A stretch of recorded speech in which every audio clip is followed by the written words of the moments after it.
Let's go to the diary room. Every single season and learn everything that there is to know about everybody. Please make your way to the diary room.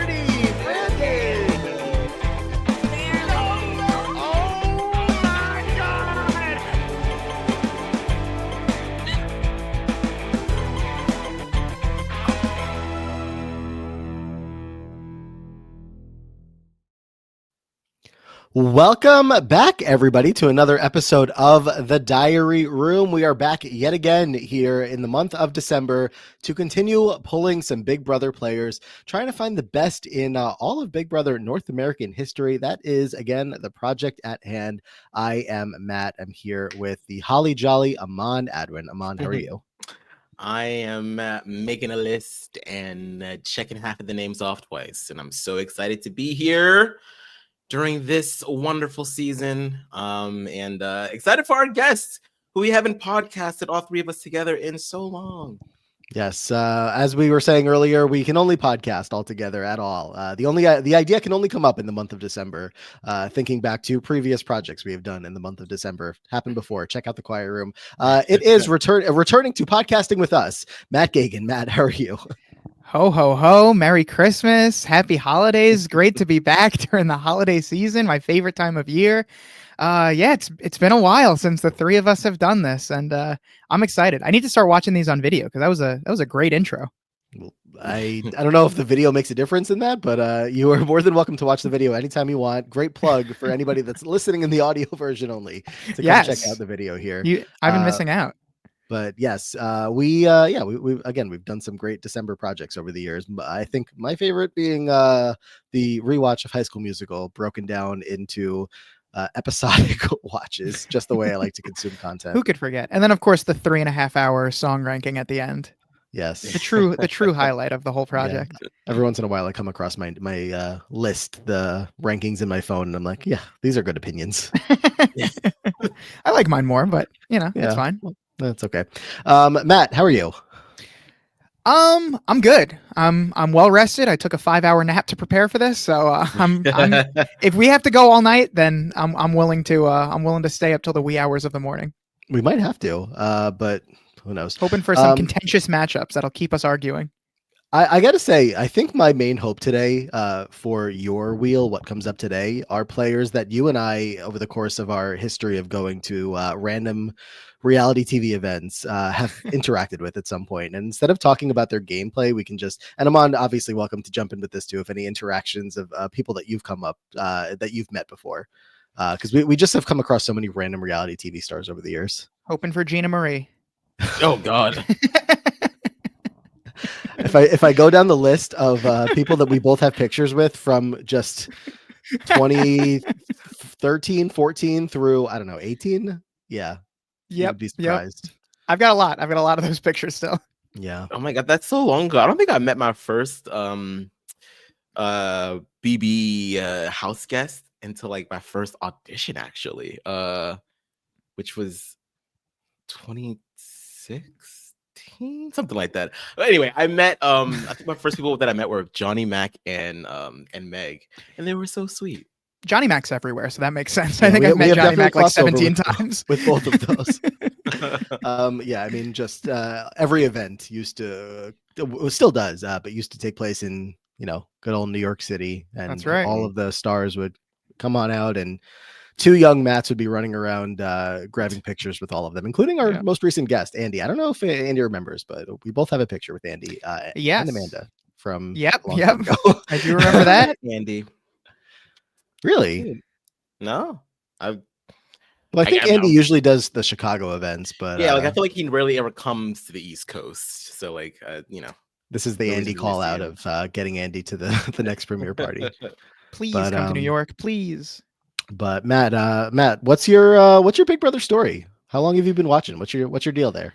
Boy, a long time. I guess we have to go all the way back to when I was a young 7-year-old in 2001.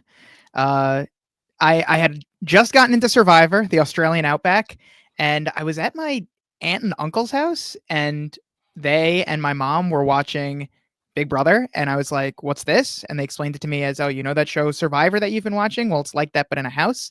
And I believe Kent and Autumn were on the block. I'll never never forget.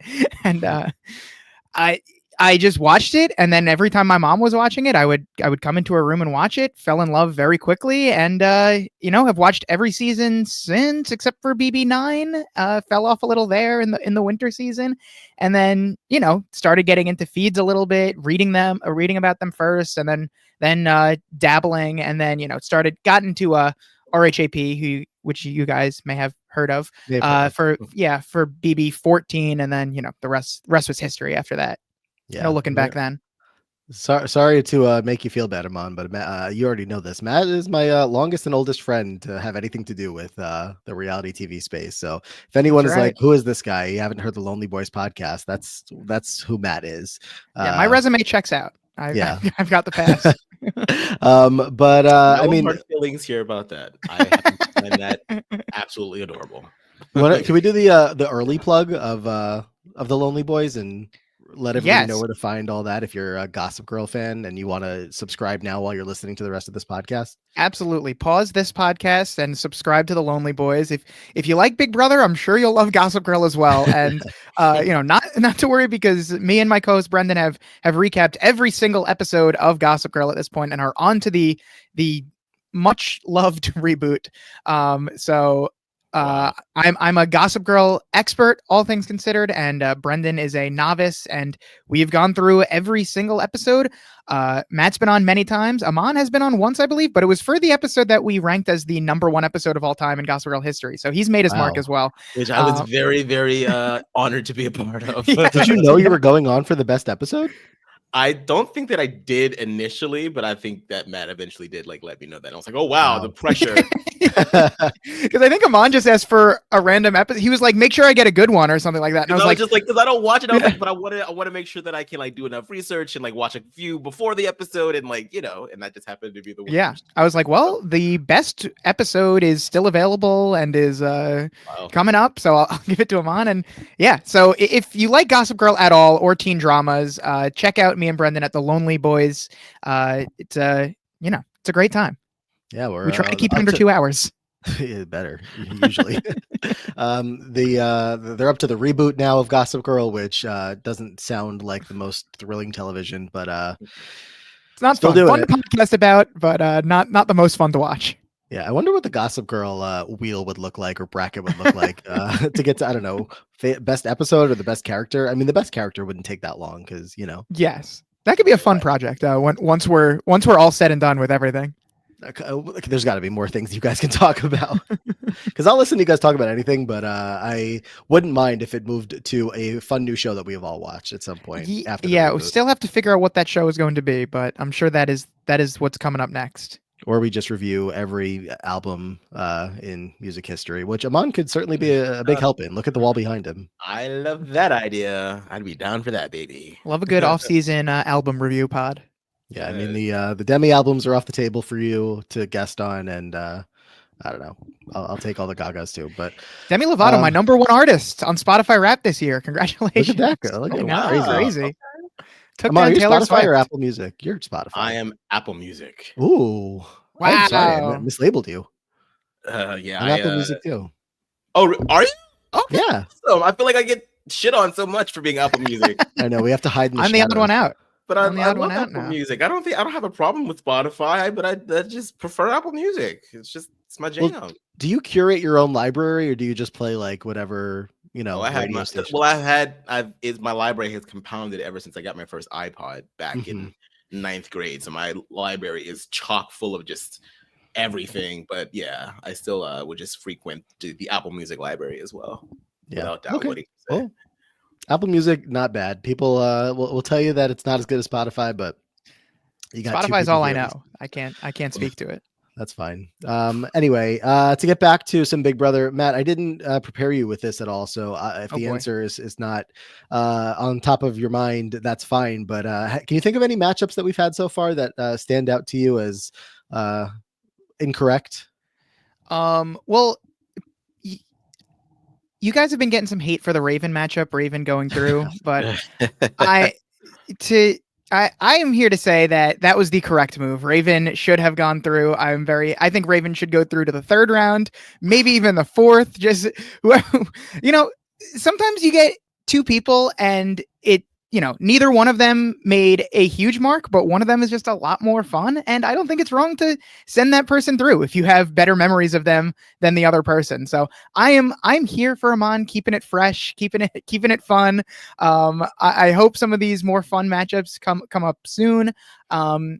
Anything that I disagree, it's tough because when the names come up at first, I always have like the answer in my head, but then when you guys talk about it, I'm like, well, you guys are the experts, so you guys know more than me. So that's where the problem lies. Who am I to that's disagree? Where the problem lies. That now I feel the need to give the monthly reminder that we are not the experts. We are fans that have watched the show most of the seasons. I don't know, 1 or 2 times. I happen to be doing a rewatch to try to refresh myself, but I have the time to do so. And nobody demanded that I or Aman did that to make this podcast. Nobody demanded anything, but every once in a while, I'm like, I think we need to remind everybody that we are not claiming to be the experts. We are trying our best, and if it's if some of the opinions are really bothering you that much, which I think there might be 1 or 2 of you out there, you're welcome to make your own bracket. I mean, I find that most of the people that I root for in these matchups end up going through, and when they don't, it's usually for good reason, just because the person they're up against is like so much better. So I'm not here to critique. It's very subjective who you think should go through, and there's always reasons for sending one person over the other, and it doesn't take one person to send someone through. So obviously you need to get a majority of the people on the podcast to have a like mind about things, and if 2 people are able to agree on that, then something must be going on. Exactly. And if you want to use your patron votes, exactly, that's always an option. So hang it right here. So don't forget, even though I'll probably forget at some point. But yeah, that's the deal. That's how things go around here. So we'll see what kind of fights we can get into today. I mean, we haven't had many fights lately. The votes have all been pretty straightforward. The fights usually come afterwards when the responses start to come in, and people want to fight us. So that's that. Be happy that we're only in round 1, by the way. I'm glad I'm remembering all of this as we go. Aman, you want an update on where we are at in terms of how many players pulled and are left and all that fun stuff? I sure do. Yes, I feel like we're a little bit less than halfway through. That feels correct to me. Yeah, you're pretty on the nose there. Wow. We have pulled, and my numbers could be off. I'm not the numbers guy. Another disclaimer. According to my math, we have pulled 162 players so far, and we still have 386 to go.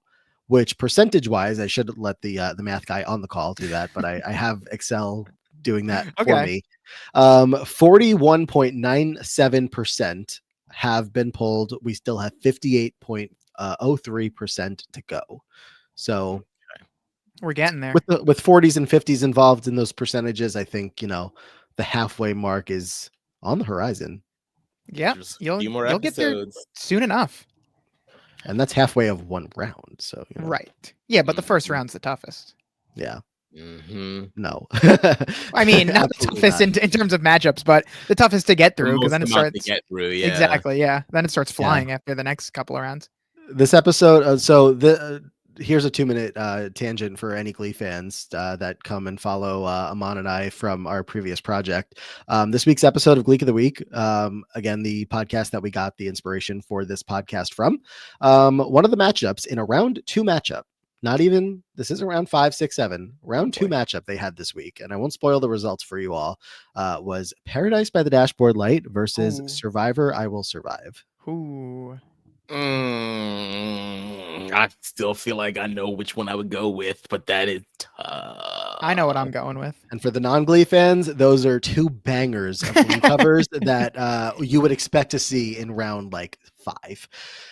So that could happen here too. It could happen to anybody on any given day. Yeah, it really. What would you go with? I gotta go for the Trouble Tones, I think. I'm going Paradise by the Dashboard Light. I'm going Paradise by the Dashboard Light, but I did tell Andrew I would have accepted either answer because they're both good. They're both good. I just, that Trouble Tones. Oh man, they killed that shit. Oh, it was just so. Ooh. Oh, I love that. And when we're done today, we will go recap another episode of Glee. But for the results on that, go check out Gleek of the Week. If you're a Glee fan, you should be there already. All right, we've been bantering enough. Anything else to get off our chest before we pull up this wheel? I don't Nope. think so. Not for me. Let's Okay. do it. The holiday Let's edition do of it. the wheel. Yeah. So funny enough, I have multiple wheels on my screen, but I think I can tell which one's the right one. Hopefully we get some reindeer games for this time of year.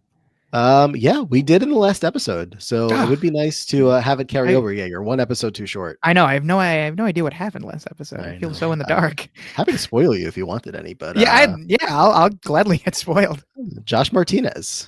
Whoa! Josh Martinez pulled in the last episode to represent some reindeer games here in December, and he did go through. All right, good for him. Yeah. My guy. Yes. He shaved his head. Did you guys see that? What? I just saw it today. He shaved his head. Josh did. Yeah. I had no idea. Recent development. Wow. Trying something new. Does that change the results of would you have not sent him through? I mean, I do prefer him with hair.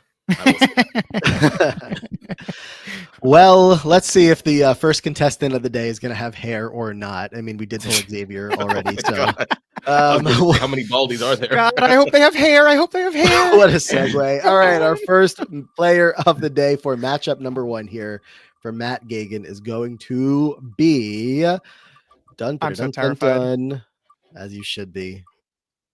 I can't see anything. I know. Big Brother 2's Krista.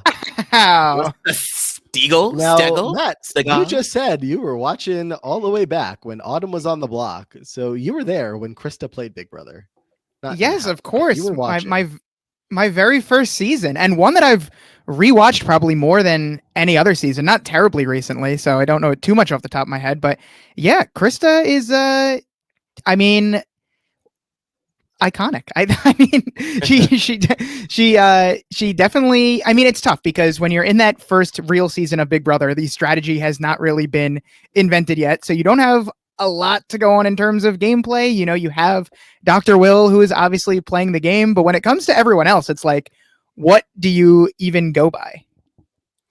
Exactly. Yeah, she's definitely a character for sure. Shall I read the? Yes, please do. For I don't know, new Big Brother fans, people who haven't watched Big Brother 2 in a long time, here's your little BB Wiki here's your history lesson, guys. On Krista. Krista began the game in The Untouchables with Monica and Hardy. She first faced adversity in week 4 when she was nominated alongside her showman's Mike by Kent. However, Krista was able to survive the vote as Mike was evicted. Krista's game began to crumble after she leaked the Untouchables alliance to Will, who went on to tell Nicole.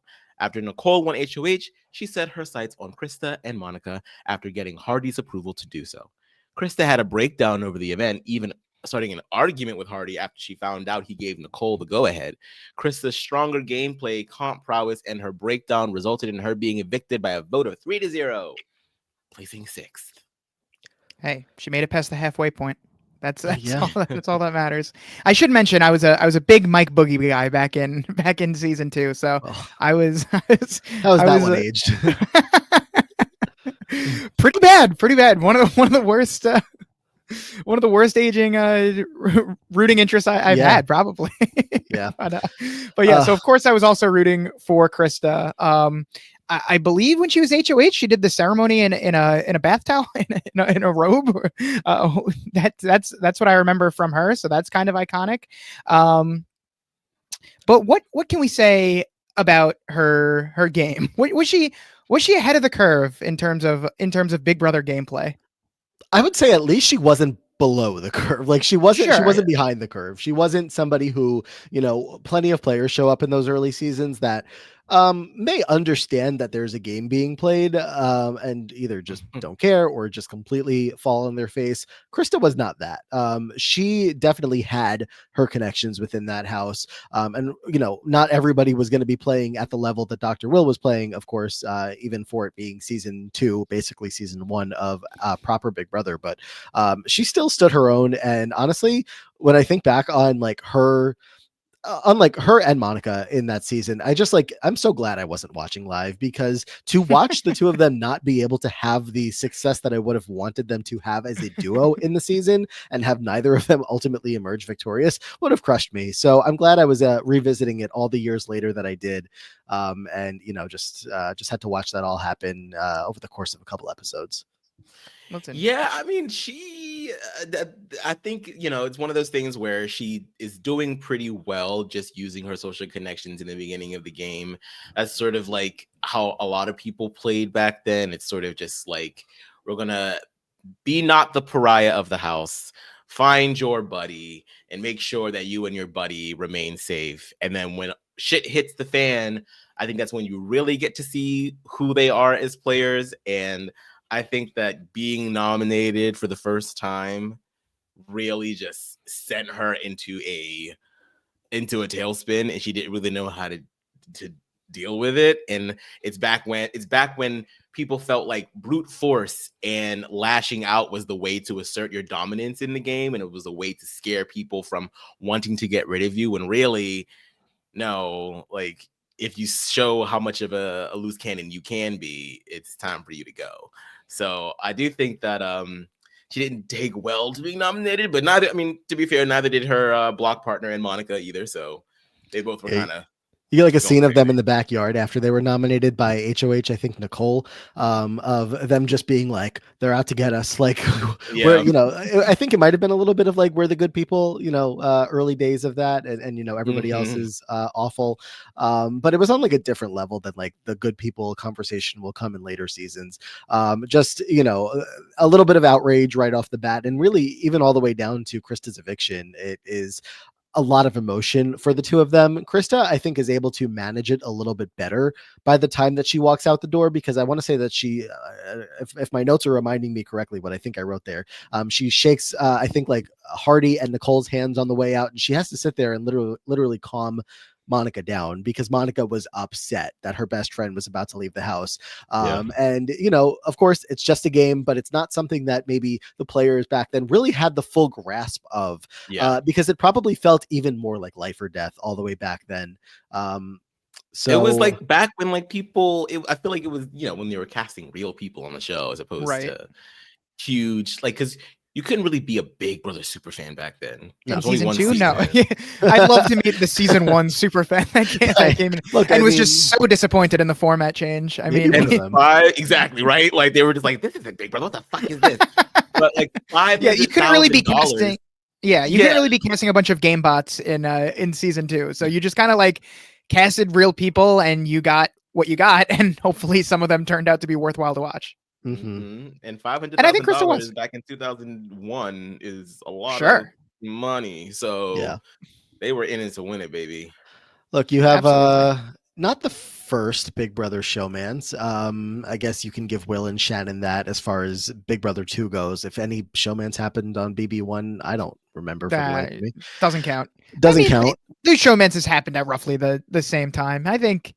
There was a guy with a big smile in that season. Did he have a showman's? He had a really big smile. Are we talking season 1? Season 1. I couldn't tell you. I didn't say either. But I mean, Krista and Boogie, at least, top 2, first 2 showmances on Big Brother proper. You heard it here first. Krista and Boogie, top 2 of Big Brother 2.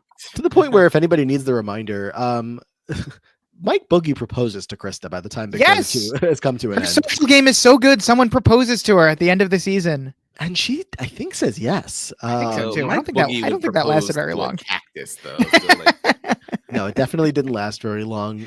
But their love burned bright in the time that it did. And again, it goes back to like the life or death feeling that this season had. I think everything just felt like super. And look, we've also seen, 18 seasons later, you still find love in the Big Brother house that ends in a proposal on finale night. It's not, just early season excitement, but it certainly was happening then and there.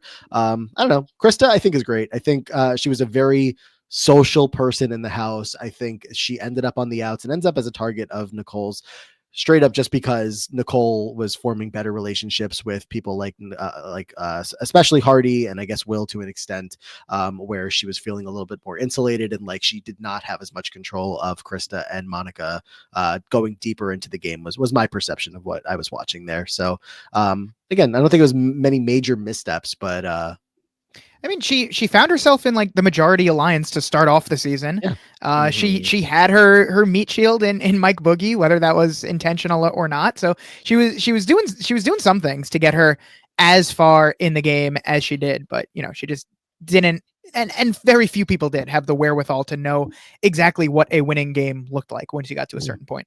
Right. Yeah. Kind of a legend. Kind of a legend, I'd say so. So, it'll be interesting for Krista. I feel like. So who else has come up from BB2? I know Bunky came up. The legend himself. Bunky and Monica. That's it Wow. so far from Big Brother 2, and I think both of them have advanced. So Krista has a lot to live up to here. Don't want to be the first one to fall from BB2. It's very interesting. Of course, when you think of, we always talk about the different versions of Big Brother that we're comparing here, celeb, OTTs, Canada, just different formats. Big Brother 2 is the Big Brother format, but like you were saying, Matt, like it's before they knew how to play Big Brother. Maybe some of them learned quicker than others, but I don't know. We'll see how she stacks up. Amon, you freezing again?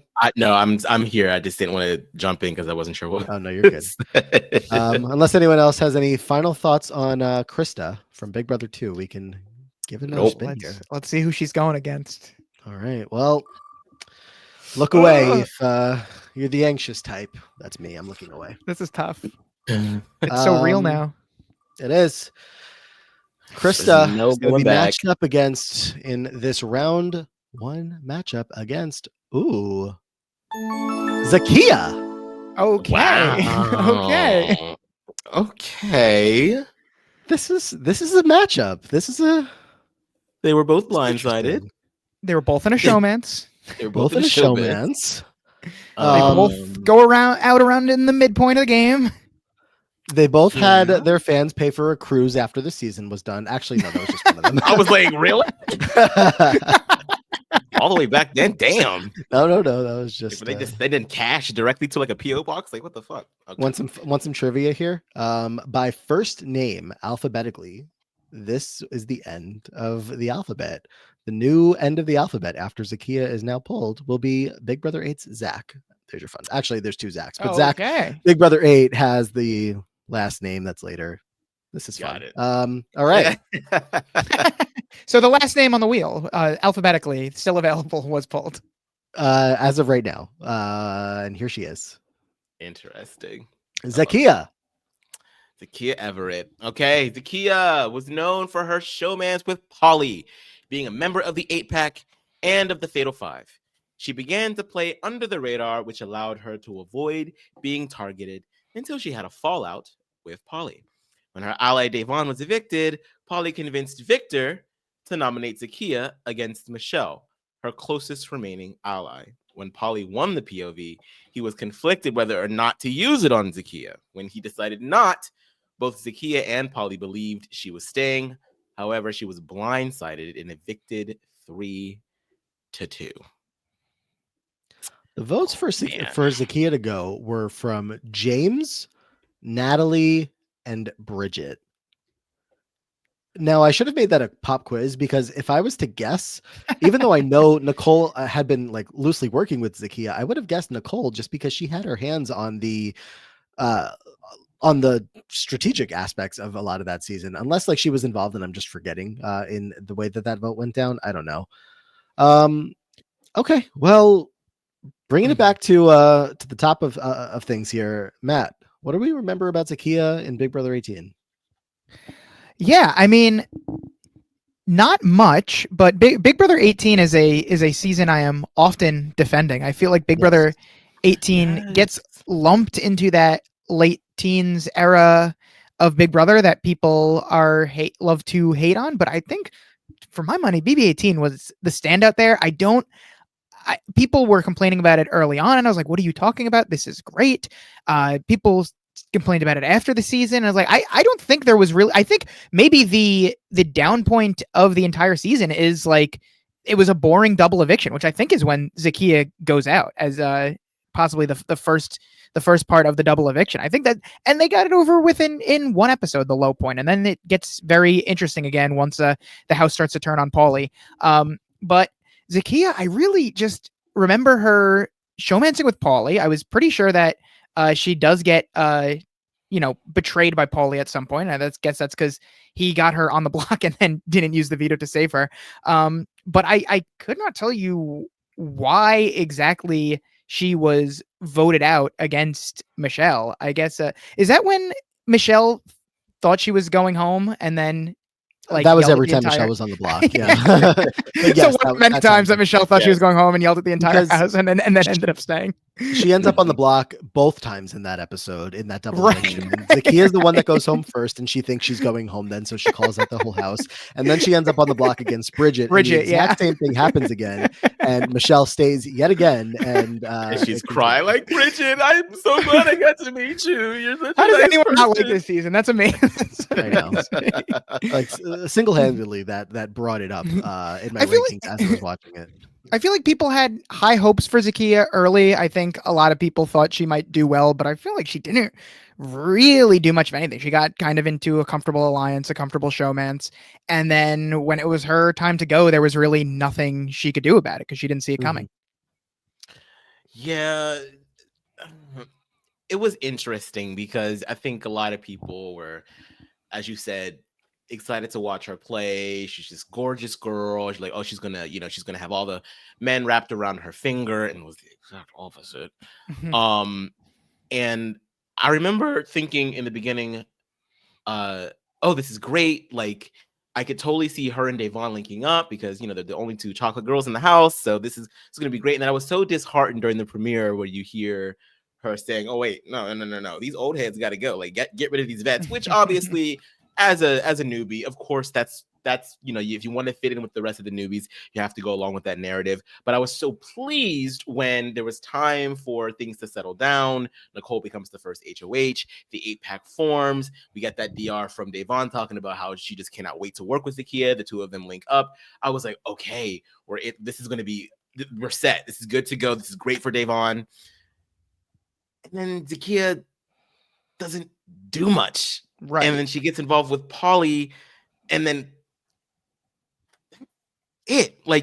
you barely saw her on the feeds unless it was an argument between her and Paulie.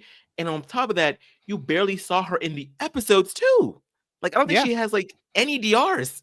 Can you guys think of a single DR from Zakiyah? Like, certainly not a memorable one. I mean, maybe she explained the rules to a veto comp once, but there's not much that's sticking out. Yeah, no, all I can honestly think hard and remember are the ones of her explaining the drama between her and Paulie.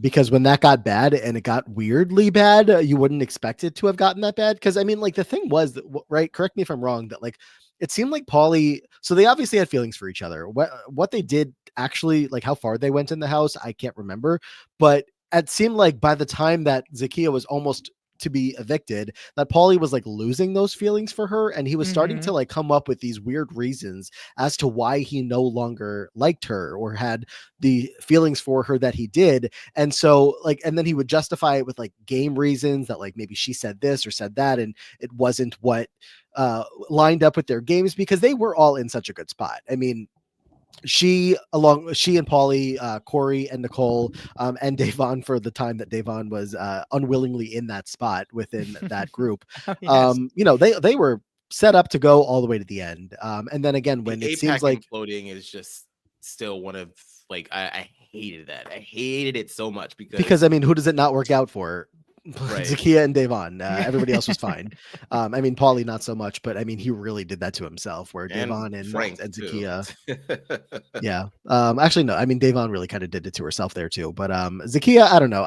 It's not like she was like a forward acting player, thinking player, where she was like working really well with the other strategic heads in the alliance to like make the plans and push the plans forward. She really was just there. So that's tough, but I don't know. It's an interesting matchup.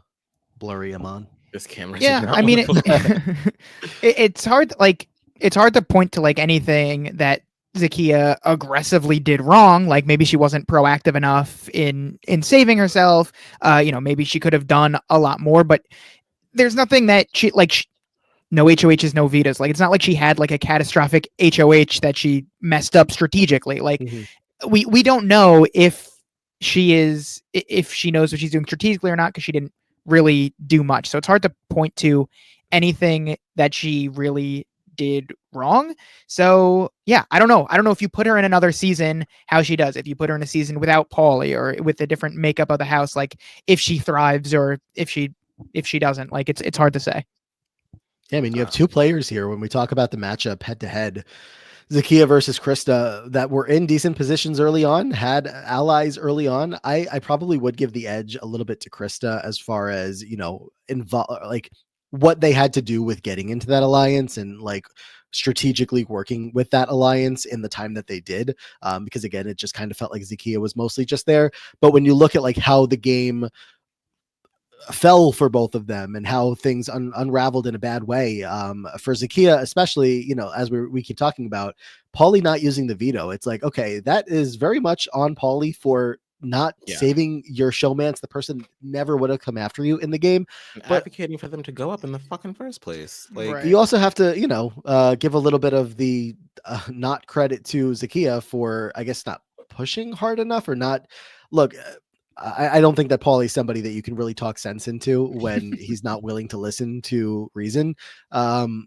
But I don't know. There just had to be. She could have tried. She could have tried. Yeah, there had to be a way. Whether it took hours and days and whatever to get through all of the available time that they had. I feel like my memory is just that she tried a little bit, but didn't stay, pushing for it to happen, for the veto to be used and for her to be safe, for them to make smarter decisions together. So that's where it's tough. Yeah, it is kind of tough because like I think on a base level, she is a very passive player. Mm-hmm. I think she got involved with the showmance. That became more of her concern than the game at some point, and she loses perspective, isn't able to gain footing. The fact that she's even hesitant to even win the HOH after Devon goes home, I'm like, girl, what are you doing? Your main ally just went home, and you're one of the few DRs that you do have. It's about like, I don't know, like what I should be doing right now. I'm just like, I don't know who to trust. And I'm like, yeah, so win the HOH. And then she falls off a little swingy thing. I'm like, it's just, she goes out bad. She goes out bad. And the jury house afterwards is just even more of a. Well, that's another story for another day. Yeah. It might be the story for today. I don't know. Well, I guess that depends. Does anybody feel confident in their vote? Yeah, I'm pretty confident. Yeah. Okay. Should I reveal? Should I reveal my vote? I guess so. I'm like, I'm wondering to myself, I'm like, am I confident? Because I think I'm at like a 60-40. So I guess that puts me at where I'm voting. Yeah. What are you thinking that?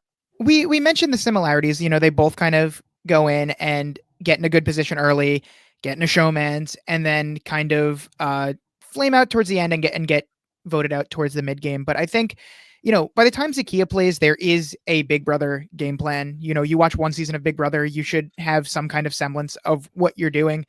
So the fact that it seems like she didn't know what she was doing, I think is more damning than maybe it is for Krista, where there's no game plan. And for what she knew of the game, she comes in, she seems like she's willing to play. She's ready to play. She does win an HOH. She wasn't afraid to like put people on the block. She gets in a showmance, but she outlasts her showmance and she goes out fighting, where I just feel like Zakiyah, based on what we've seen, when she goes in there, and even if she finds herself in a good position, if she finds herself on the block, is she ever going to do anything that can save her? She couldn't even get her showmance to use the veto on her. So for me, I feel like Krista's resume, if you want to call it that, is just a little bit more impressive to me. I would have more faith in her to potentially get to the end of a game of Big Brother and win. So I will be voting. Maybe it's the BB2 bias, but I will be voting for Krista. Okay, and I think Amon just fixed the blur. Spent the whole round. Honestly, it was pretty fighting for my life pretty over in here. line with like Zakiyah's game was kind of a blur. Oh, he now was that he was we going see- for the metaphor of it. That's Yeah, it. now that we see the light, Method we can see the acting. light again. Yeah, I think that Krista did a fairly good job of integrating herself in the house, maintaining that structure in ways that she could. Showed that she was a threat to win comps. I think that she just had a lot more agency with her game. Zakiyah, unfortunately, while I don't think it's necessarily her fault that the 8-pack imploded the way that it did, there were a lot of extenuating circumstances, things that were completely out of her control. The war between Davon and Tiffany and Frank, like there was nothing that she could do to stop that.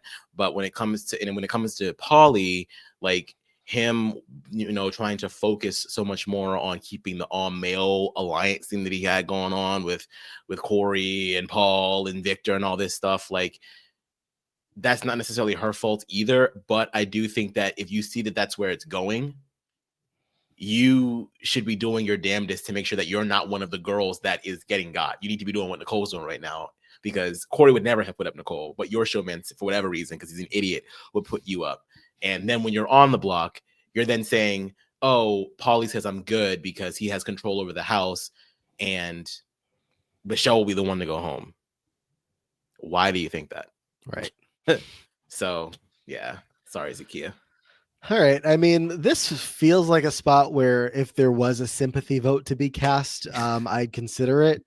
And I honestly really was considering it for the entire time that both of you were talking. But as I get ready to like say a name, I don't think I can do it, or I don't think I need to do it. It just feels like Zakiyah, especially in a matchup like this, I'm like, this doesn't feel like a 3-0 vote. Like I feel like, a little bit of love can go her way, not just because she's not like actively bad in the way that we've seen players be actively bad. She's not great, but she's not terrible. And she was partnered up in the game with someone who just, again, would not think clearly. It was not thinking well in that Big Brother game, especially by that point where her game comes crashing down on her. So, I guess those circumstances would lead me to want to cast that vote, but I just overall feel like Krista is a stronger player, and I would see better things for her if both of them played 100 times. So for Krista's sake, we'll give her the 3-0 vote.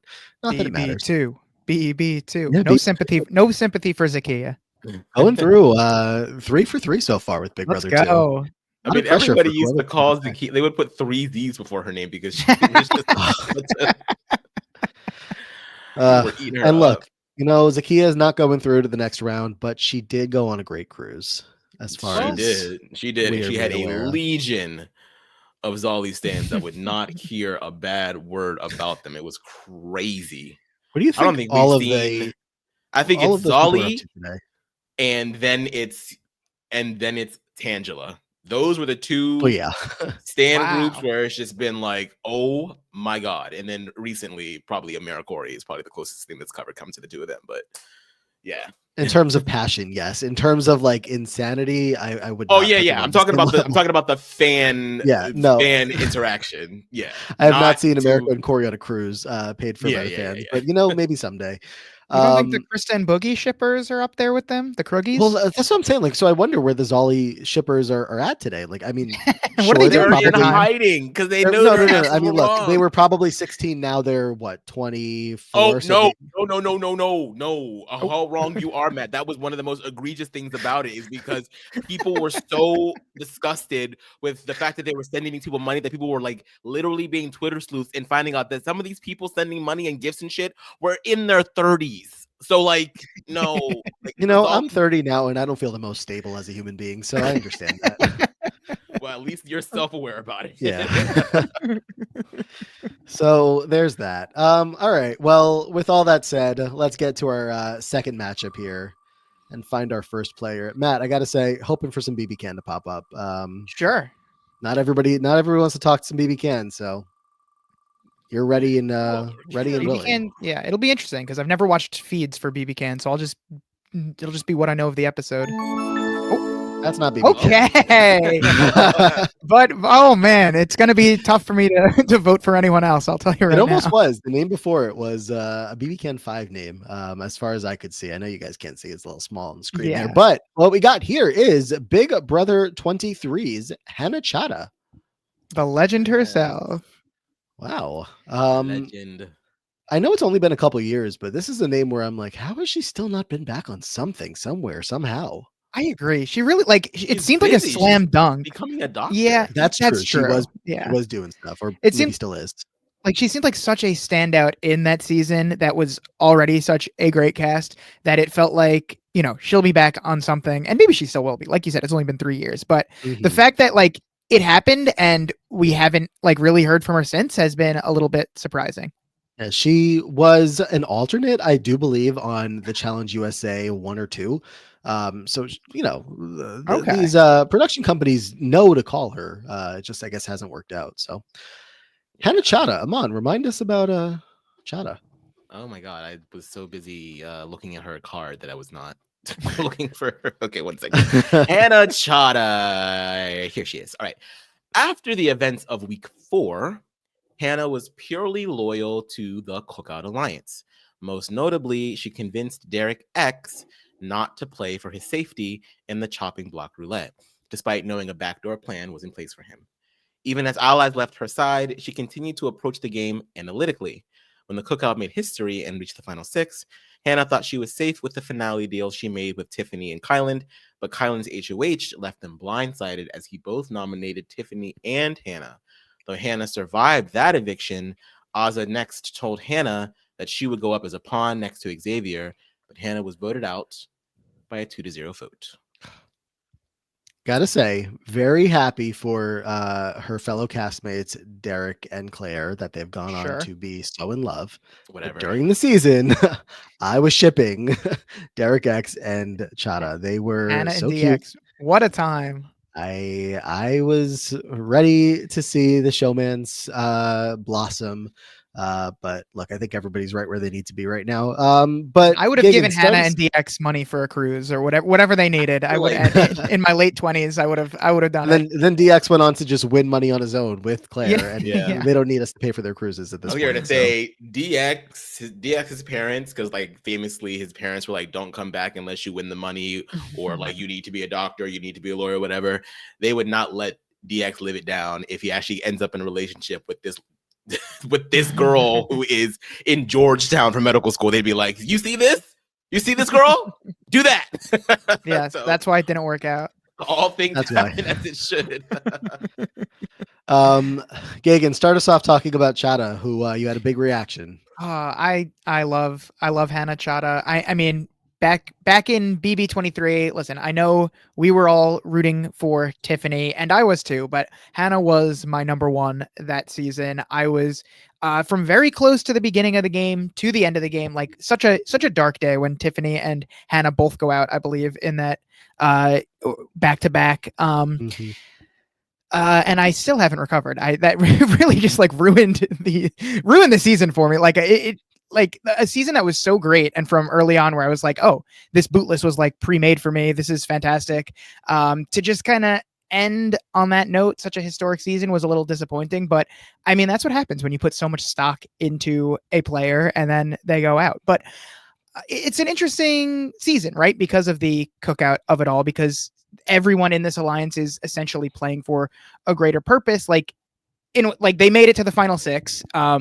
She trusted her allies enough to get her there, but then once she got to that final 6, she really played herself into a dead end, and that's kind of not her fault. She thought she had those endgame alliances, but once you get down to it, there's not much you can do to save yourself other than winning out. So it's tough. She played a great game until then, but like I said, played herself into a dead end. And I almost feel like I want to give her the credit to say that she didn't think she had those connections for the end game. I think she hoped that she did. Right.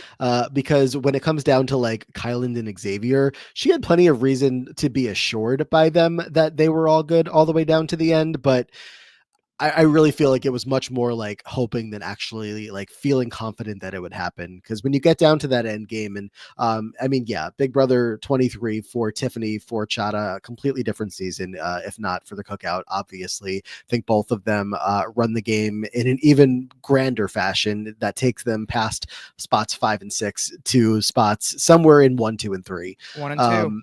Yeah, and imagine the dream come true. Oh. But you know, the way that everything went down there, of course, the cookout accomplishes their goal, and then you really just see it in Chada's face during the double eviction when it's Azza, right, that wins that final 5 HOH that ends up evicting her, and she's just like really hoping that not only, you know, the Xavier and Kylan connections are what she hopes that they are, but that, you know, with Azza, it's like, come on, the girls here, like, we have to stick together. And then Azza's just gotten, you know, she has her connection with Big D. She's been with Xavier, you know, for a while now, really been following him in the game, and just that's the route she's going to go. The trust with the women in the cookout wasn't always perfect, and you know, when Tiffany's gone, really, you know, taking away like what might have been the glue otherwise of the women sticking together, it's just there wasn't much hope. And it was, like you said, Geoghegan, the most brutal, one of the most brutal, if not the number one most brutal double eviction of all time, to just lose rooting interest number 1 and number 2 immediately. It was bad. It was really bad. And that's the thing, especially when you get down to that end game and like the end game comps are like, it essentially broke down to like guys versus girls, and like Azza was kind of working with Xavier and Big D, as you said. But I mean, when you have like Xavier and Kylan, like these two, you know, massive competition threats, and the competitions are going to be so much more tailored to them, there was literally nothing that Hannah and Tiffany were going to be able to do. Like, Yeah, Tiffany invents the cookout. I mean, I know we're retroactively giving Big D the credit for inventing the cookout, but Tiffany invents the cookout, comes up with the blueprint on how they're gonna run this game, and then they thank her by just getting rid of her the first second they can. And then unfortunately Hannah's like right behind her. So yeah, I mean, I think that Hannah, you know, definitely a very interesting person to watch. Very understated in the beginning of the game, even as far as the cookout is concerned. She's the last member to join, and part of that has to do with, you know, her being reserved. Another part of it has to do with Tiffany was like, "Is she black?" It's just like they were not entirely sure what was going on, which I always found hilarious. But I do think that even with that, I think her reserved nature was such an asset. She was always very calm through anything, and even when she did face adversity, because there was a good chance that she could have went up on the block, especially when Christian was HOH, and the way that she was able to calmly and analytically tell him, this is why this is not a good idea for you to do this, and kept herself from being nominated. I was like, okay, this girl she's got some chops. Because I mean, there was definitely some times like Sarah Beth was after her ass. Like Sarah Beth wanted her gone. And so yes, there is something to be said about the fact that the cookout being there was such a massive lifeboat for her. But I'm still confident that even if that didn't exist, or even if that wasn't as much of a saving grace for her game, she's still capable of keeping herself safe on her own. So I think, yeah, when it comes down to the end game, she should have been a little bit more, you know, instrumental in making inroads within the cookout. I mean, her being the last one to join, it always makes it a little harder. And Azza was just so wrapped up in like dealing with Big D, who was becoming increasingly more aggravating to her. And then, you know, she has a crush on X, which is clouding her judgment. But I just wish that there could have been a little bit more time for her to sit Azza down and be like, look, you have to have this killer instinct. Get rid of one of them now. That is the only shot that we have to win. But everything just happened so quickly in a double eviction. But even so, you can still say, hey, you should have been doing that a lot more in the beginning, to make sure that you would not end up in this position. But even Even if like she had a full week there, it's still hard to see a world where that works on Azza because like I guess you could say the perfect plan would have been Chada convincing Azza to put Xavier and Kyland on the block. Maybe you think that one of those guys is going to come out with the veto, but then at that point when Azza has to renom and you're going to say Azza put up Big D, like you're, even though you guys are in a rocky place right now, put up this guy that's been your closest ally all season long. That would have been an impossible sell at that point. I don't So know. she was I really don't know about that because of what you just said. In that Big D and her were on such a on tenuous ground. Because another thing is like, no one's going to vote Big D out over X. You make that plain and simple. Like whoever stays on that block, either it's Big D and Kylan, Big D and X. You say to Azza, he's not going anywhere. We can all beat him. You know we can all beat him. He cannot win any comps. Get rid of the comp threat. Just do it. And I think the Big D Azza stuff got worse though after Hannah was gone. I feel like it was maybe getting bad at the point she's still in the game, but I think it's like the last couple of days, the last week or so, that it really got to the point where she was fed up. And like you said, she was just kind of a little blinded by Xavier. So even the idea of Xavier versus Big D on the block ever would have just been super tough. But all that said, everything, Aman, that you were bringing up about the beginning part of the game is certainly, impressive stuff when you look at her resume, because of all of the cookout members, she was the one that was, I would say, unless I'm misremembering, the most in danger at a lot of times in that pre-jury portion of the game, where, if anybody was looking at any of those people that were otherwise safe, she came up a lot because people were like, oh, she's smart, no one's looking at her, Sarah Beth, Christian, whoever it was, that were considering it and maybe wanting to take the shot, and it just never happened. She made it out perfectly fine. And she didn't really talk a lot of game until she had to, which a lot of people found very sketchy, particularly Sarah Beth. So I would say that's the one negative about her game, is I guess it's nice to be understated in the game of Big Brother, but you can't be a mystery to people because what do you offer them? So, but high potential from Hannah, and again, a shame that we haven't seen her again. But I really would hope that if there's like any form of All-Stars again anytime soon. I mean, it's tough because if they're going to take one member of the cookout, Tiffany's getting the call. Tiffany, of course. But there's got to be some way to get Chada back. Who says they can only take one member of the cookout? Bring Tiffany and Chada both back. I mean, what's stopping them on the challenge? They took Tiffany both times and left Chada home on the alternate bench. I know. She was studying to be a doctor, but she was an alternate on the season. It's not like she said, "No, I'm studying." All right, let's find Chada an opponent here. I know it's tough. It could be scary sometimes here in the diary room, but we get together and we all just try to have some holly jolly fun here in December. Up next, love the commentary during the wheel spin. Oh my god. Really? Okay.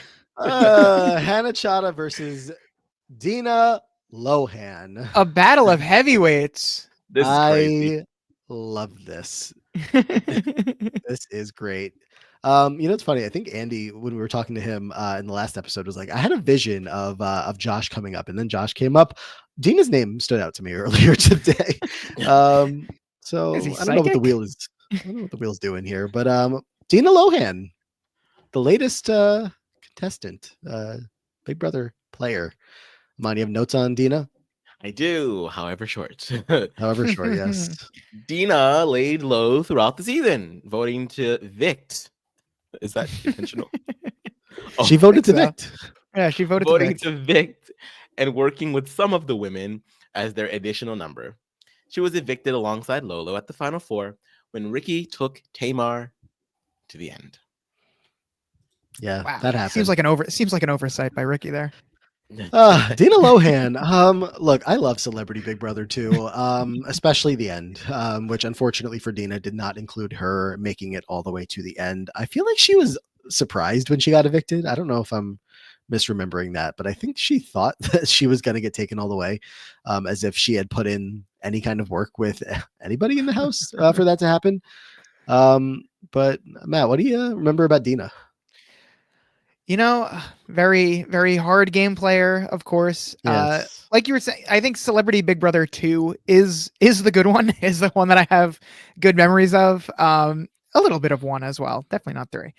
But Dina, I remember enjoying her. I think I think she was a funny presence in the house. Her diary rooms often cracked me up. I think there was a time where I was ironically rooting for her, but did I ever think she had a chance to actually win? Even if Ricky does bring her to the final two, I don't. I don't know what relations she made in the house that would have gotten her the votes to win. She was kind of just there to have a good time. I was surprised she even made it to third place. I thought she got evicted at in that 5 spot or something, but I guess my memory is just bad. Yeah, Candy was in 5th, and then Dina okay. and Lolo go out for, I guess, a tied 3rd place. Well, yeah, because they get evicted at the same time in Celebrity for whatever reason. Yeah, so there's not much to say on the game. She was fun to watch, and it would have been funny if she won, but I'm glad we got the winner that we did get. The funniest part of all was just the beginning when she shows up. This is Lindsay Lohan's mother showing up in a house that also has Jonathan Bennett. Round 2's Jonathan Bennett, right, Amon? And Jonathan Bennett's like, Dina would kill me if Lindsay would kill me if I didn't work with her mom. He's like saying that in the confessionals in the diary room. I'm like, yeah, Lindsay is paying attention to this. Him and Lindsay are still chatting about Big Brother Celebrity. Mm-hmm. Maybe we should reunite them then. Maybe Dina should go on to the next round so she could face off against Jonathan Bennett. Yeah. I feel like Dina, I don't think she was horrible at the game. I don't think she was gifted at the game, but I feel like she could come back for a regular sized season or length season and probably do just as well, because nobody really gave a shit. Like, no one really, she had her friends in the house. She would, try to include herself in plans, if she could, have these game conversations, and just, she was just generally nice. And I think the fact that she was sort of, out there a little bit helped her stay as low key as she was. And no one thought of it as being underhanded. They were just like, oh, that's just Dina. And so I think if she just were a little bit more, if she were playing a little harder, like some of her castmates, then I don't think that she is this person that we all believe is just dragged to the end. I think that she gets to the end and she has a fair shot at winning her season. No. I think so. I'm saying if she were just a little bit more aggressive as a player, because Celebrity Big Brother 2 is that season is topsy-turvy and crazy. Like, it's a disorganized mess. Like, I mean, it's interesting to think about like Dina versus Ricky. Like if Ricky says to himself, I can't actually beat Tamar, I got to break my deal with her. And I'm going to take the person that I think I can beat the most, which is probably not Lolo, just based on even though Lolo's a firecracker, she's somebody who still came off as a threat in the game. Dina was just a non-entity for the game, but Dina and her connections, as far as like, whether it's Jonathan Bennett or Tom and Kato, people who like actively liked Dina in the house and were, looking to have her as a vote. The idea of Dina beating Ricky is not that insane, actually. But that's what I'm saying. Like, but I mean, she goes to the bottom of any Big Brother ranking. Maybe she can win a season. Maybe she can win this specific season of Celebrity Big Brother. It is on giving Dina props. If you're squinting, you can see the vision. I don't think she has that extra gear in her that allows her to work harder. I don't think she makes it through a regular season of Big Brother. I don't think she's a 99 game player. Maybe if she did stick it out, she could get dragged to the third place like she did here, but she doesn't have that gear. She's just such she's just so non-threatening that of course I don't think people waste time on her a lot of the time. All she just needs is to add a little bit of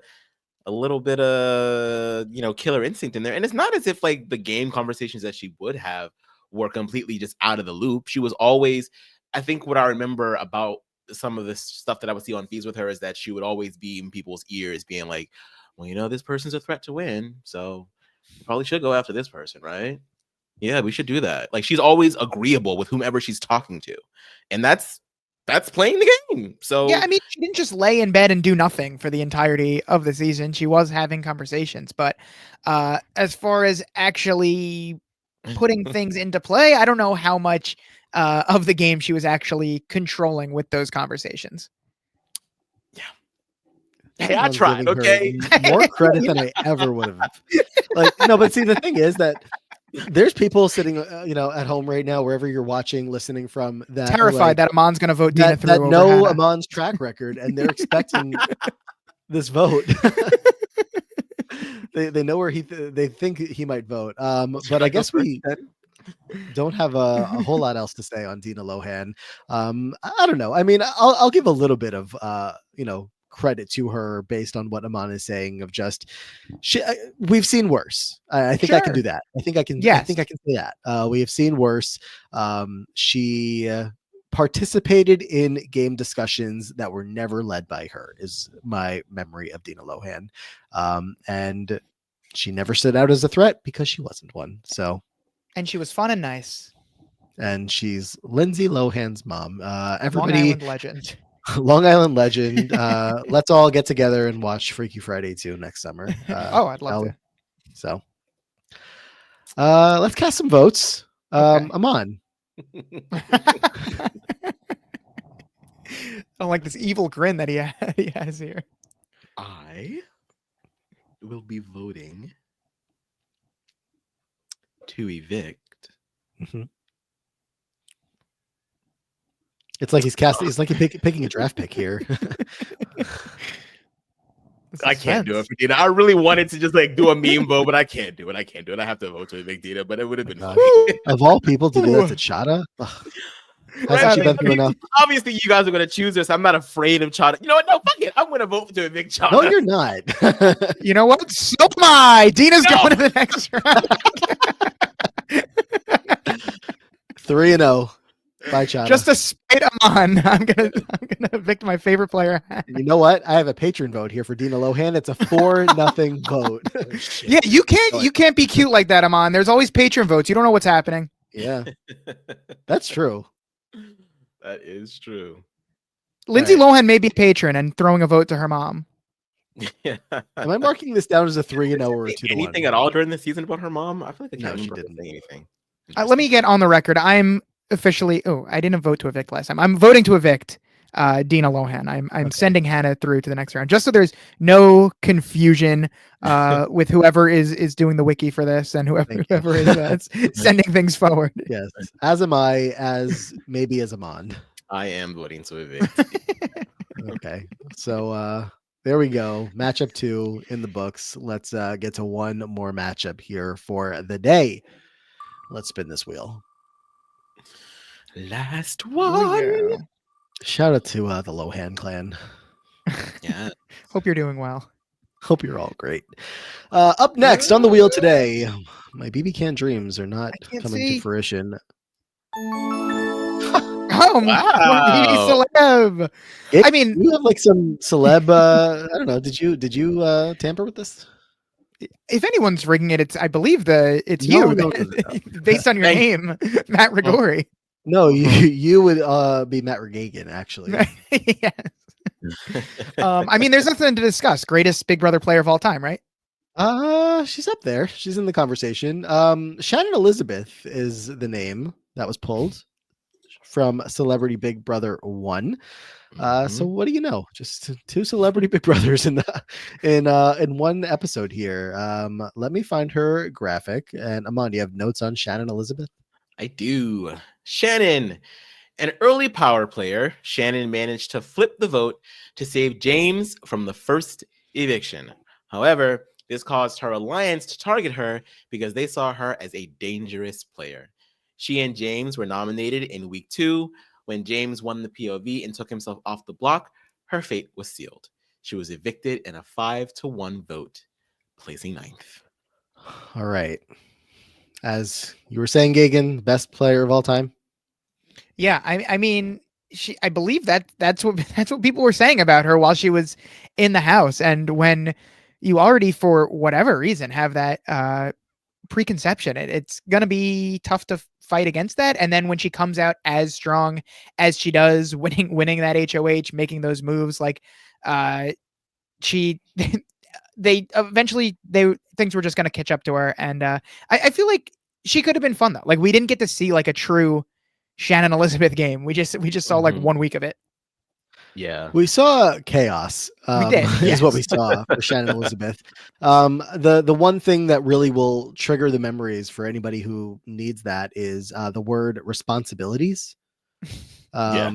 Because that was the veto comp Yes. that Shannon, did she take over the record of the longest word? That sounds familiar. Think That sounds familiar. so.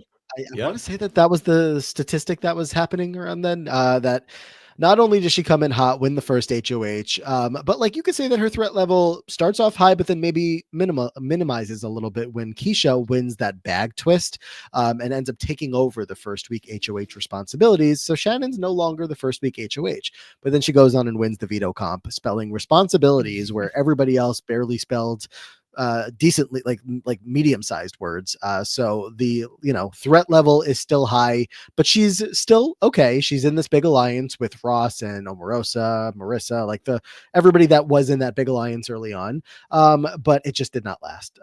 Everybody was looking at her as a threat. Eventually, because James was on the outs. James Maslow was like on the outs early on, but then eventually Shannon and James link up and they become a thing and they try to work with Ross and Marissa for a little bit. And she's just doing too much. Omarosa is clocking Shannon left and right, like picking up on ways that she is looking out for her own best interests and not the group, which, long term, sure, that's what you got to do. But in the short term, you guys just formed this alliance. Celebrity Big Brother is such a short game, and she's on day like 5 or 6 or something, and talking about what I need to happen in the game, not what all of us as a group need to happen in the game. Again, Omarosa clocked it, and it was just never going to end well for the second or first or second. Maybe she's tied with Ross. I don't know where Omarosa fits into this. Super fan in the house. Yeah, I think that's the true undoing is she comes in with this notion of she's so excited to be there. She's a super fan of the show. She's always wanted to be on it. She finally gets the opportunity when Celebrity Big Brother arises. And then she just does too much. She does too much, and she does too much in the presence of other celebrities that are also mega fans of the show that are able to recognize you're doing too much. Like the whole voted, like you had the whole house consensus ready to keep Chuck in the house, and then all of a sudden you are going back to your alliance. And I remember that conversation on feeds. It went on forever. She would not let that meeting stop with Ross and Marissa and what's the housewife's name? I forget her name. Brandy. She would not let it go until everyone was like, okay, fine. And then it was from then and there that they were like, we're done with her. She's got to go. She's coming out the bat talking about responsibilities. Like, get this girl up out of here. Yeah. So, and when you get on Omarosa's hit list, it's tough to get off. And then screwing over Omarosa, you could have at least had the wherewithal to clue Omarosa in on it. And then when Omarosa went in on her, that made her so emotional. She was a wreck after that. It was a done deal. Flamed out so fast. It could happen to anyone. You wait so long to play and then you just get in there and just do too much. I guess. I mean, and of course, Celebrity Big Brother, different format, different game than BBUS. And it's shorter, so you're like, oh, you got to make the most of it while you're there. But girl, And I guess you can also look at it from a little bit of a perspective of Ross and Omarosa both realizing how smart she was and how other players in the game did not know the game as well. So that's another obvious reason as to why you want to take out one of the big threats earlier on. So, again, winning the HOH, winning the veto, standing out as much as she does, participating in as much of the gameplay discussion as she was. And then not only that, but then I don't know, maybe linking up with James wasn't the best idea. So you have the strategic mastermind perceived in the house with the comp beast, that hasn't comp beasted yet, but you're looking at him like he will. Say again? Why did she want to save him so bad? Do we remember? Why was that the hill that she wanted to die on? Quite literally. Yeah, I think it was just that because it was James and Chuck on the block in week 1.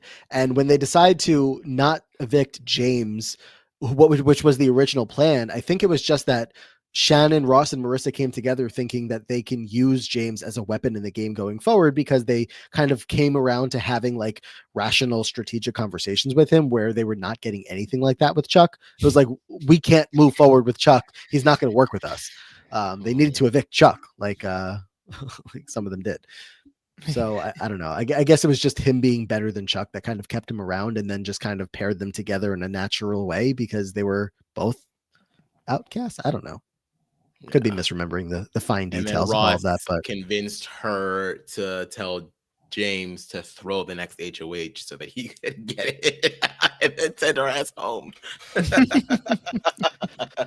Yeah, Ross is dirty. I mean, did you see the jury vote? Yeah, I saw that one. Yeah, this is going to be an interesting matchup for Shannon, because did she play well? No. Could she have potential? Sure, maybe. Yeah, maybe. I think it's a pretty hefty maybe. Get her on for BB Celeb All Stars. Yeah. Oh God.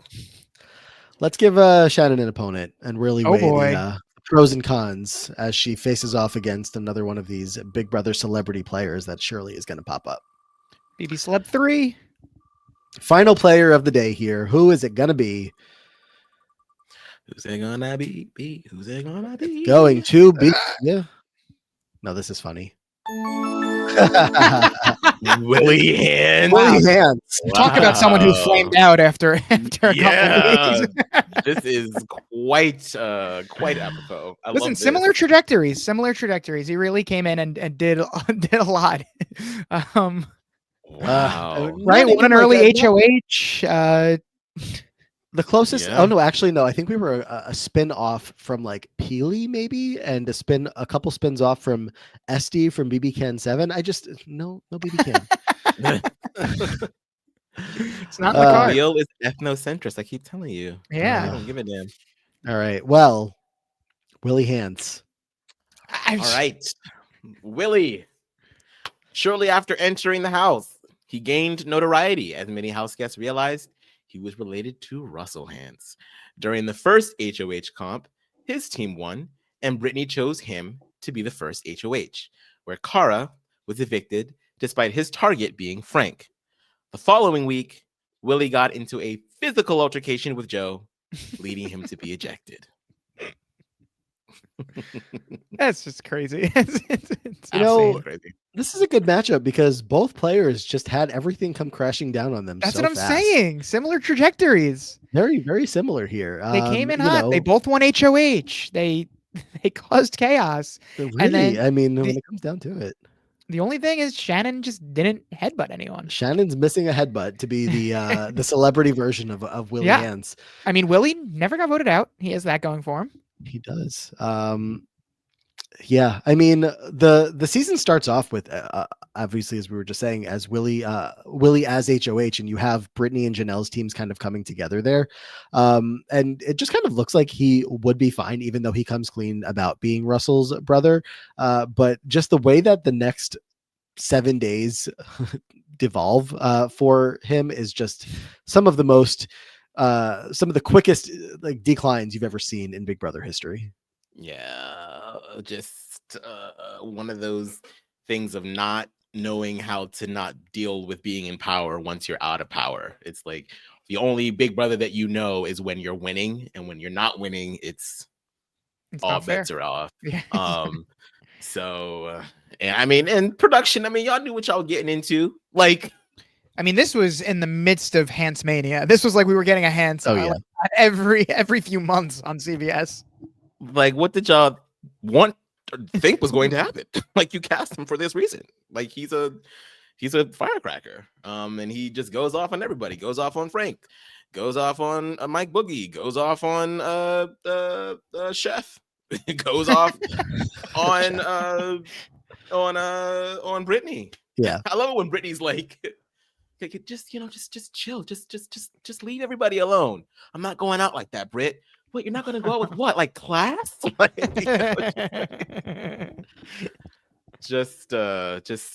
and then he resorts to violence. So. Yeah, I mean, because and it's again just even in that scene, the way that you don't expect things to at all get to where they got to. He's just what on day 2, 3, 4 of like really feeling the heat from the rest of the house. Everybody has decided that they're done with him, and he sees the writing on the walls that he's going to be going home. He's like Amon just mentioned, gotten into it with every single one of those people. I think in particular the boogie ones might have gotten to him, just like seeing those back in the episode recently, when Boogie, because they're the ones that get into it with the eat your Fruit Loops. Yeah, and that was I don't think that landed very well for Willie. So yeah, he just is like really trying, I guess, in some capacity to keep it together. And then eventually Chef Joe walks by him in the kitchen and calls him a coward or something. He's like, the only coward or something I see around here is you. Bitches in this house as Chef is walking Something by, like that, and Chef yeah. is like, you're the only bitch I see. And then it's like, what did you say? Runs after him into the bathroom with and Chef right in was his ready. He face. was like, The rest is history. if you haven't seen 14, that's a place to go and just see some Oh. Big Brother history. That's one of my favorites of all time. BB14 production immediately on the loudspeaker, separating everybody. Yeah. And then Willie walks into the diary room, never to return. Never to be seen again. We still don't Yeah. know where he is. No, that's okay. But he really did, I would say, like, had a good thing going in that first week, with the people that with the groups that were coming together again, with Brittany and Chanel's groups that could have been something there. But just the way that you see it shake out tells you that he was never going to last in any given season of Big Brother. So, No, as soon as he gets into any sort of hot water at all, like it's going to come crumbling down for him, unless he could have somehow like a Derek Levasseur season where he is just running it from pillar to post. But I don't think that he has the same kind of people skills that Derek might have to pull that off. So I don't even know why I'm pretending to like analyze this. Obviously, Willie can never do well in a Big Brother game. It makes you wonder, like, if he had maybe, I don't know if Boogie as a coach, or like if he was playing on a season that had a Derek type figure that Right. pulled him in immediately as one of their loyal soldiers to be like, giving him marching orders every single day to say, this is what you do, this is how you act, because nobody was helping him That's at the true. point in the game That's where they're true. on the side that he's done for. He had a coach in Brittany. Brittany was not doing that, I guess. Yeah, and Brittany was not was ready to let him go as well. So yeah, that's true. It would be interesting to see if he had someone that could rein him in and like deprogram him and turn him into a capable player. Because I guess he has like beast mode cowboy upside, and that's not much. That's when you said one of Derek's loyal soldiers, like Beast Boy Cowboys, obviously the name that came to mind. Yeah, I think interestingly enough, I feel like his first week and BB19 Cody's first week are so interesting to me because they were such long HOHs because of the twists that I feel like that just creates so much more of a propensity for HOH-itis and paranoia. I mean, Cody nominated half the house. Yeah, and Cody was just being screwed by twist after twist after twist, and there was just like no other way other than for him to be the next one out after that. And with Brittany being his coach, that also wasn't the best thing for his game. So like both of those HOHs, now that I'm thinking about it, are kind of very similar. But still, he put his hands on somebody, or his head on somebody rather. And that's always a big no-no, even if you are being screwed by the game of Big Brother. I mean, imagine you cast a Hans on your show and they come in with some anger issues. Who could have seen that? Who could have seen that coming? Who could have seen that coming? Also, you know what else Willie ruined? This episode being Oops All Women. Oh, really? Wow. We were doing so Willie. well. Willie Hans screwing Really everything fucked up. up. Yeah. I think this would have been the third episode to be Oops All Agender. Damn, I didn't even notice that. But that's that. I guess we should officially cast some votes here. Amon, go ahead. Yet again, I will skip over the guest going first so you can cast your vote for Willie Hans, and then we'll fix your mistakes. I will happily vote to evict for the very first time in Big Brother history, Willie. Oh, We are making Look at that. history here on the diary room. well, maybe I should have given it to Geoghegan actually, so you could have had the first vote to evict Willie Yeah, Hands well- in Big Brother history. But you can have the second if you want it. Yeah, I'll take it. I'm like trying to rack my brain to think of an argument where I could maybe try to fool you guys into thinking I'm voting Willie into the next round. But like we said, they played two similar games, but one of them tried to stay in the house and the other one beat up a chef. So I'm gonna evict Willie. I think Shannon has definitely more upside than a Hans. Somewhere in I think Michigan, right? I think Chef Joe's from Michigan. As Willie Hands popped up on the wheel, Chef Joe just went. This was the first, by the way, this was the first of both times that we've had to see poor, beautiful Ian Terry being in the bathroom in the midst. Terrified. What was he doing? He was showering, and the two of them, he's like, whoa, no! And then years later, it's Davon, Bailey, and Krista, and he's in the bathroom, like Yes. Something's never changed. And sorry, audio only listeners, I put my fists up to imitate what Chef Joe was doing. It was good. Willie It looked Hands just like Yeah. Chef Joe. I was trying to beat him on, but I think the Mons got the acting down better than me. All right, well then let's do what we forgot to do in the Andy episode and recap what just happened here today. So we started things off with a Big Brother 2 name, and that was Krista, who is advancing from Big Brother 2 to round 2 as she goes forward. Zakiyah from Big Brother 18 staying behind, evicted from the bracket. Second matchup had Hannah Chada, not yet returned to reality television, but has or is going to return to the diary room in round 2. And Dina Lohan, Celebrity Big Brother 2, not advancing, unfortunately. There will be a Freaky Friday 2, but no round 2 for Dina. I'm doing well with these. you had this prepared or something? Yeah. Shannon Elizabeth. No, it's gonna fall apart here. Shannon Elizabeth, Celebrity Big Brother 1, is advancing to the next round despite some train wreck of gameplay there. But Willie Hands will not be advancing to the next round. He was headbutted right out of here. That was a great matchup for her. Yeah, It really was. So we'll see if round 2 is as kind to Shannon, but that's what happened today. So, Geoghegan, everything you ever expected and more for your players pulled? Honestly, I'm happy. I got seasons that I really enjoy and know well to an extent. So it could have been a lot more terrifying. So I'm very happy with the names I got. I'm happy I got to send through someone from Big Brother 2. Happy I got to send through Hannah, and indifferent about Shannon, but but happy we got to talk about the debacle that was the Willie Hand saga. So yeah, I mean, this was everything I could have wanted and more. You got to, send Willie out. You got to evict the Hands. Yes, So yeah. not everyone gets to do that. No. Amon, anything else from today's discussions? No, I liked the matchups too. I thought that they were all very interesting. So nice spread. Yeah, we were so close to Dina advancing over Hannah. Yeah. Thank God we I don't pulled think anyone Amon gets back. mad at us today, but maybe they get mad at what almost happened. We'll see.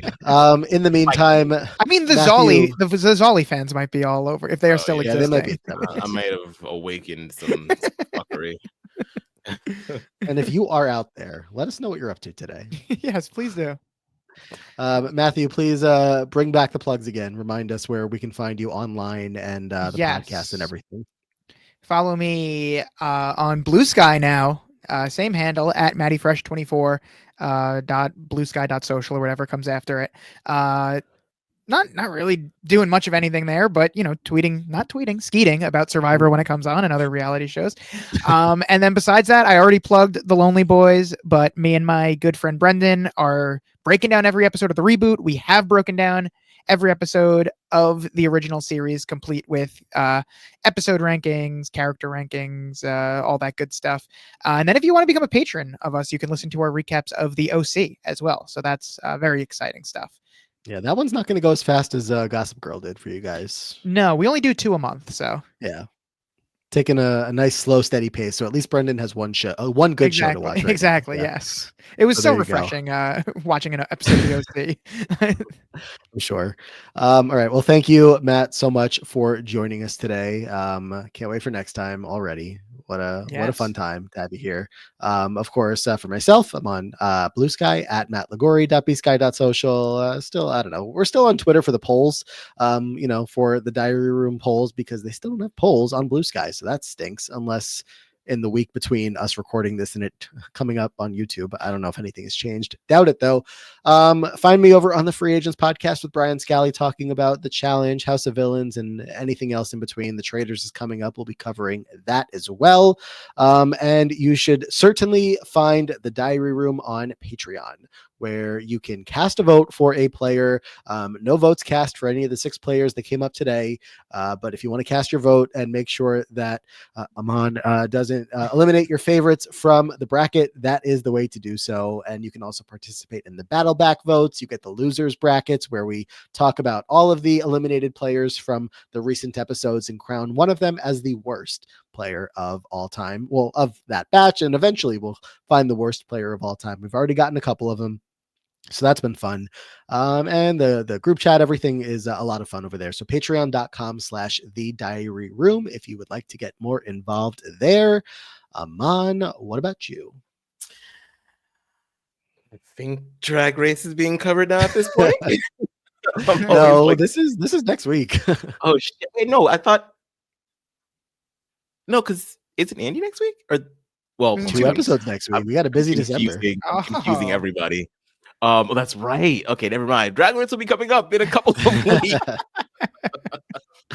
The episode that we recorded where you do have a new episode of Drag Race to plug will be quite the day. I'll probably forget. That's the but yes, you can make sure that you check us out over there with me, Leona, and Beth. And you can check me out everywhere. I'm on Adwin, Blue Sky, Twitter, Instagram, all the jazz, Twitch, all that stuff. I think if you bully him on enough, you can get him to do a Twitch stream, every once in a while. Good enough. He's frozen. He was off all day today. I thought he was going to pop up there, but must have been busy. I slept a lot. Oh, well, good. You deserve to. I'm currently recovering from strep throat. Now I start coughing all of a sudden. Yeah, this cough came out of nowhere. He just had to perform what he's been doing. I feel a lot better now. Okay. Good. Glad to hear it. Well, again, bully him on for a Twitch stream because I want to watch and listen to. Maybe I'll just bully you for the Twitch stream. It's the only reason to bully. No headbutting though. All right, Aman, get us out of here. Alrighty then. Our thanks to Matt Geoghegan once again for joining us. And until next time, guys, please go to the diary room.